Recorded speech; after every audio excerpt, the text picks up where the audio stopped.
My name is Cynthia Ritchie, and it is Friday, June the 5th at approximately 6:11 p.m. I do apologize for being a bit, um,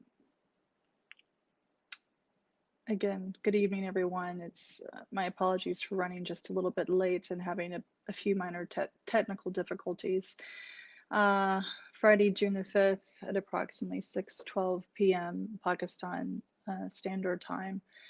It has been quite an interesting past several days for me, and I want to share with you, I want you to hear from my voice exactly what has been taking place. Um, as you may or may not be aware, there has been a bit of a battle between me and the People's Party, the PPP of Pakistan. The reason they claim is because I posted a tweet that was allegedly defamatory in nature regarding the late Benazir Bhutto. Let me be very clear, as a woman, as a human being, I have never, nor do I currently, nor do I ever intend to have any interest in defaming anyone, especially a woman or an individual that belongs to what may be perceived as a vulnerable population. I have had many pleasant, wonderful experiences here in Pakistan, my second home, but I have also had some very negative experiences in Pakistan. And tonight I intend to share a bit about that with you. I will reserve some of the more graphic details because I do understand that a lot of my viewers may be underage. So I would encourage anyone under the age of 18 or any adults to not allow children to listen to this particular transmission because I will be including information of a more sensitive nature.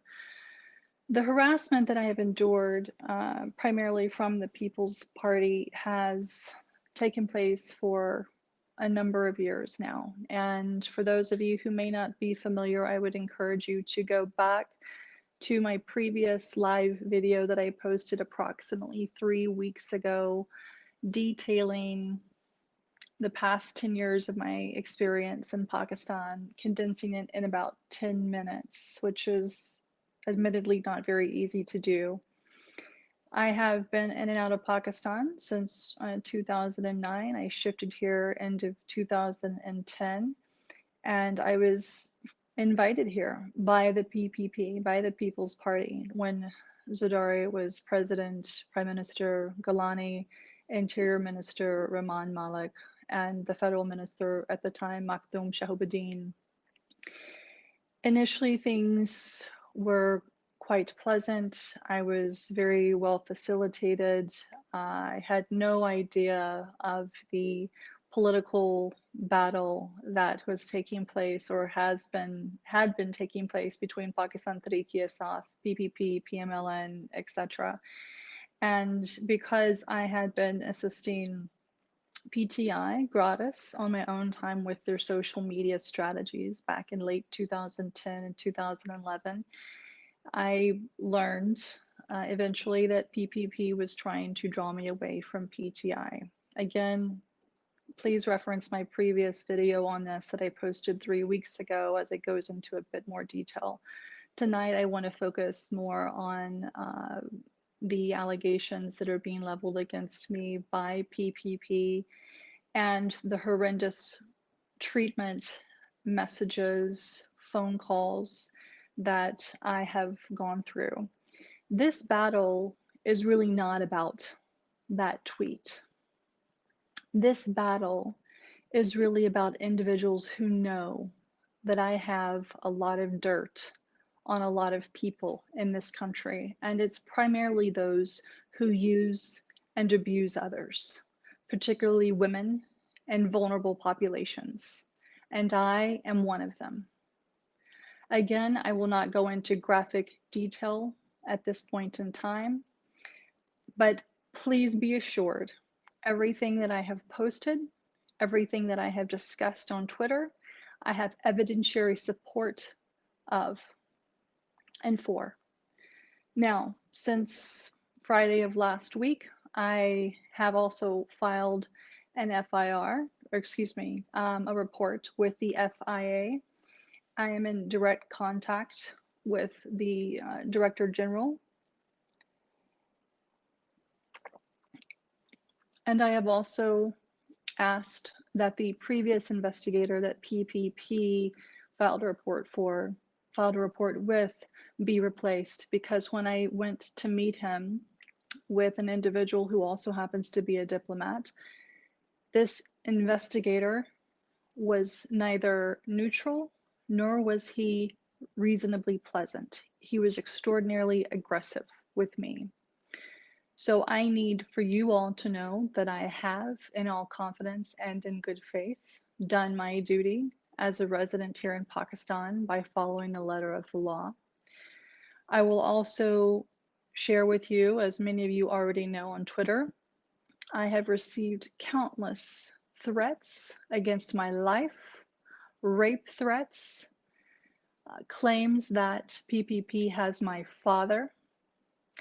I have had diplomats listen to several of the most inhumane calls one could ever receive. We have numerous voice recordings, text messages, screenshots, including from those who claim to be PPP supporters from the Kingdom of Saudi Arabia and the United Arab Emirates. And at this point in time, I do wish to express my gratitude to the government of the Kingdom of Saudi Arabia, as well as the UAE, for handling the individuals who have been harassing me from those locations using those numbers in a very timely and efficient manner. I will, at a point in time of my choosing, go into more detail with the media as it relates to who I am. PPP is trying to stir up a lot of controversy, including the former Senator Ms. Sahar, if I'm pronouncing her name correctly. She wrote an open letter to the DGISI, the Foreign Office, etc., which was on apparently stationery that she should not be using. But interestingly enough, all of these individuals who are making or leveling allegations against me have blocked me and refused to engage in conversation with me. If you had nothing to hide, why are you blocking me? Why are these men who claim to be part of the most democratic and forward-thinking party in Pakistan sending me rape messages, dick pictures, ejaculation pictures?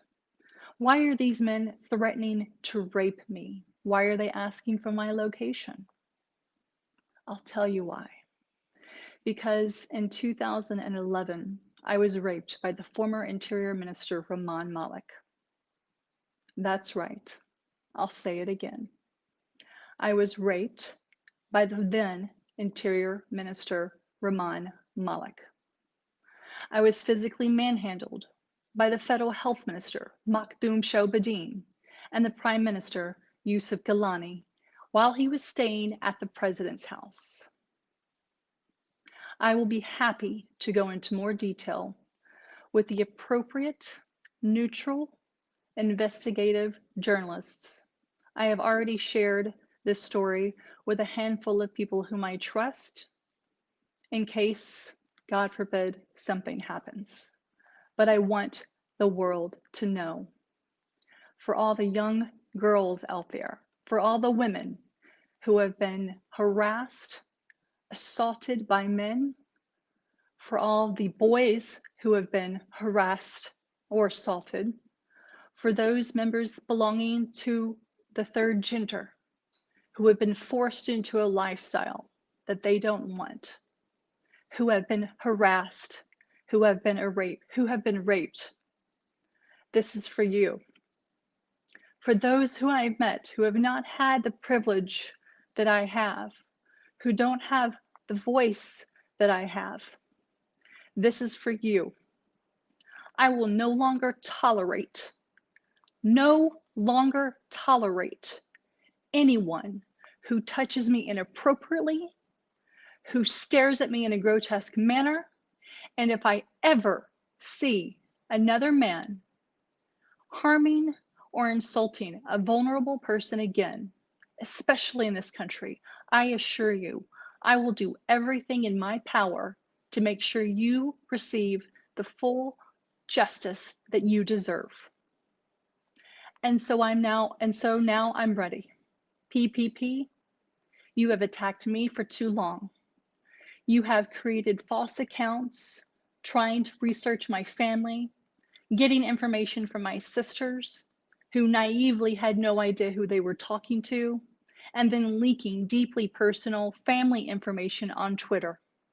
You think I don't have contacts in the United States. You think I don't have contacts here or elsewhere to be able to track and trace what you are doing. For those who have called me a bitch because I have dared to stand up to you, you haven't seen nothing yet.